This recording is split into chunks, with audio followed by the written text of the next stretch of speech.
This interview is brought to you in association with Rabobank. The picture for New Zealand's dairy industry appears to be a little brighter, with reported payout forecasts and farmer confidence both rising. With me to talk about the progress being made and the challenges that are still there to address is CEO of DairyNZ, Dr. Tim Mackle. Tim, thanks for joining us. Hi there, Roger. Tim, $6.75. Sounds great. Yeah, look, it is very positive, actually. There'll be a lot of farmers around the country that are happy, not just Fonterra farmers. I think it is a really positive thing. It's good for the country too. Yep.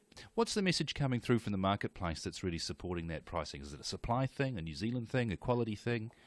Well, I mean, I think overall, obviously, things are looking up, a little bit. And I mean, China's obviously back in the market in that respect as well. And you've also, I guess the Northern Hemisphere are heading into the autumn eventually as well soon. So that's a positive thing from our end. They're really at the peak of their summer right now, and so we wouldn't necessarily expect them to go up in production from here.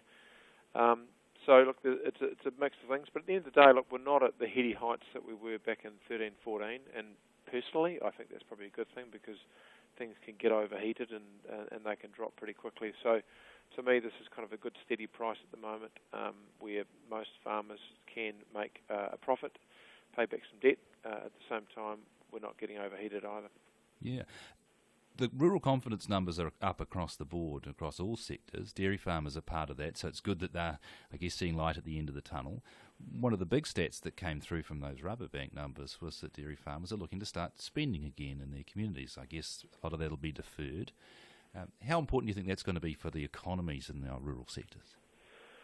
Yeah, I think that it's definitely going to be useful for the economies because at the end of the day, look, it was extremely tough for dairy farmers during those 2 years, long years of low milk price.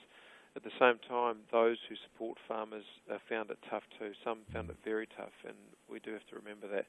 And you've only got to look at towns like Invercargill or Ashburton, where you've had quite a lot of growth in dairy in the last 15 to 20 years. You can see sort of, that there are a lot of people that do rely on income from the dairy industry and the wider perspective. So we've got to spare a thought for them. They found it tough too, and this will be some news. That said, I do think farmers, apart from deferred repairs and maintenance, they're still being fairly careful because they understand that it's been a tough period. They've also, many of them have got some pressure from the banks now to pay back debt they've accumulated in that time period. So, you're not going to see, I think, careless spending out there at all. You're going to see some very careful spending. Dairy farmers suffered in many ways of a double whammy through the downturn.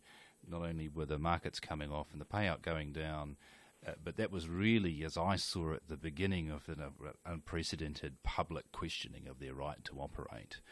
And that's something that hasn't gone away. The payouts come back, but there's still that lingering question out there in New Zealand society around the role of dairy in our environment, etc. You've been looking into the numbers on that.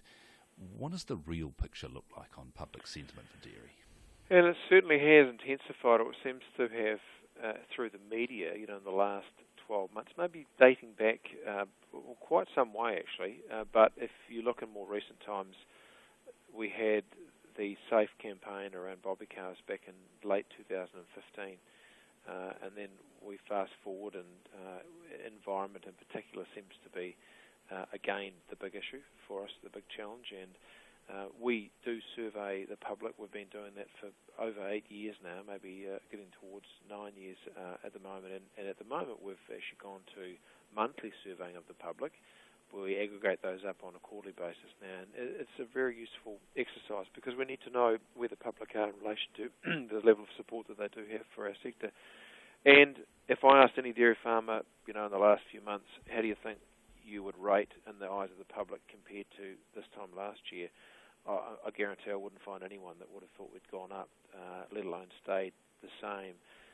But in fact, in terms of total favourability, we did actually increase over the period of May last year to March this year, marginally by 3%.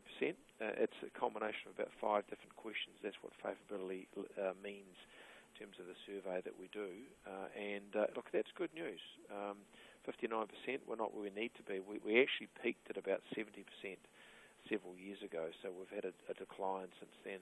But look, over the course of a year, we've not only stabilised it, we've actually gone up a bit. And I think that's contrary to what a lot of farmers are feeling from the negative media press. That said, one of the things we also found in our survey was a very strong feeling from the public, at least the 1,500 people we surveyed in this latest quarter, that the media were being overly negative towards dairy. So they realise there's a beat-up going on. And so, look, that's another positive thing. Not so positive for the media in terms of trust and so on, but at the same time, it's a positive thing. So, Tim, what I'm hearing there is that the picture's getting better, perhaps not as bad as people might think it is. There's still some work to do, though, yeah? Yeah, I think so. I mean, look, at the end of the day, as they say, one swallow doesn't make a summer. But at the same time, there is a positive signal there, and that's backed up by other questions that the public do answer for us, such as almost 90% of the public feel that most dairy farmers are valuable members of their community. So, I mean, that really says that as people, they think they're good, they're fine, but the main issues are around environment and to a lesser degree around animal welfare. So at the end of the day, we still have quite a bit of work to do. We know we're not where we need to be, and we're putting our heads together with other partners at the moment as to how we can up the ante in the space and make a better connection and build a better understanding with the public. And, of course, farmers are at the heart of that. Where are people getting their signals around the dairy sector from? I mean, I assume you're surveying town dwellers here. I mean, the media must be one pathway, but people talk to friends, they get signals from regulators or messages from politicians or social media. How are they developing that broader picture? You've touched on at least three of the key ones, really, Roger. You're right. There's the traditional media, and of course we hear a lot of the noise, but we all know the power of social media these days, and really that's where things are heading in terms of influencing. That said, you've also got friends talking to other friends, people talking at dinner parties or wherever about, and we're very conscious of that as well. So, look, and the campaigns, if you like, and the approaches that we're developing to really try and build a better understanding of what we're doing and the issues that we know we've got, and how we're working on them. We are looking at all those avenues and how we reach people in a better way, because as you'll know as well, Roger, the average person living in towns or cities these days doesn't have the same connectivity they once did with the primary sector. In fact, there was a number that I was told a couple of years ago by some experts that said if you're over the age of 40, then you're likely to have some kind of direct connection, like a relative that lives on a farm. If you're under it, you're far less likely. And of course, we also know that maybe a third of Kiwis these days either weren't born here or they haven't been here very long in terms of their families. So there's a whole new breed coming out of people that haven't got that same direct connectivity too. And at the same time, we live in a society where 3 tweets make something true. So, absolutely, yeah. Exactly. Okay. Well, in the meantime, there's a hell of a lot going on in the industry in this area and in others. I'm particularly interested in the Action for Climate Change because it's something I haven't seen a huge amount from personally in the media or in other places. Can you tell us a little bit more about what's underway there? Yes, and it is a big issue for New Zealand, for the globe, of course, and New Zealand in particular now, because we are a country who's signed up to the Paris Agreement, 30% reduction in emissions, global greenhouse gas emissions reduction on 2005 levels reached by 2030. So that's about a little under 13 years away that we have to reduce our emissions by 30% on our 2005 levels. So that's quite a big ask.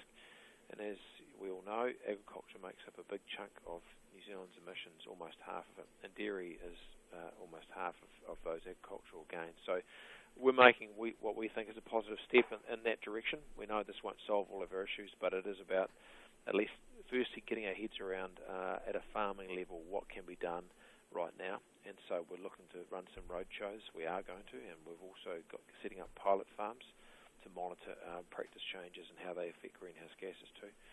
And we've got some dairy environment leaders that we've been working with for quite some years now, and we're going to shift some of their focus hopefully onto greenhouse gases as well as things like water, which they traditionally work on. So in the meantime, of course, we keep investing in research. So we've got this thing called the Pastoral Greenhouse Gas Research Consortia.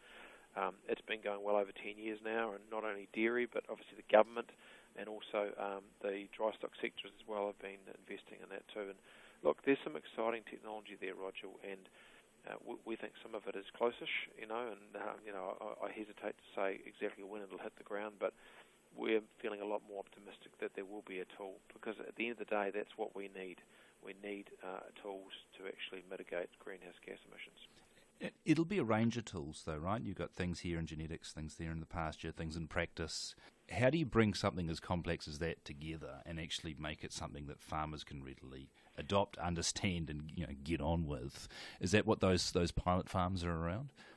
Possibly, although they're more looking at what's available right now and what can be done at the moment with what we know in terms of management, and so I think this is where a comprehensive R&D approach comes in. You can't just do stuff in the lab. You can't just have animals in containment and test how much methane is coming out and how much mitigation sort of happens through technology. You've actually then got to take them out into a farm systems research setting to then test the impact of these technologies in that farm system setting where you're still measuring all the other variables, so you know when you're pulling on one lever what happens to others. So that's what's ahead of us too, is actually any technologies that do come out of that need to be tested at a farm systems level, where you'll still be able to measure what's going on at performance and also environmental performance as well. Yeah. And how transparent is that data? Is that the data set that you're making available to the public to actually say that this is what we're doing and this is what we're seeing and this is what we're doing about it? Well, right now there's a fair bit of commercial sensitivity around the technologies being produced through the PGGRC, and it's a partnership with, as I say, quite a few other entities. And so, obviously we can't talk too much about that, but once things are, I guess, tied down and underway in terms of development, then yes, we need to take opportunities to be able to share that exciting technology. At the same time, you've got to get some runs on the board too, so you don't want to go too early either. So it is a matter of actually just being careful about how you progress around that stuff. Yeah. Well, don't forget to call us. We'd love to help you tell that story. We've got to leave it there. Thanks very much for your time, Tim. We really appreciate it. Thanks, Roger. Good talking to you. This interview was brought to you in association with Rabobank.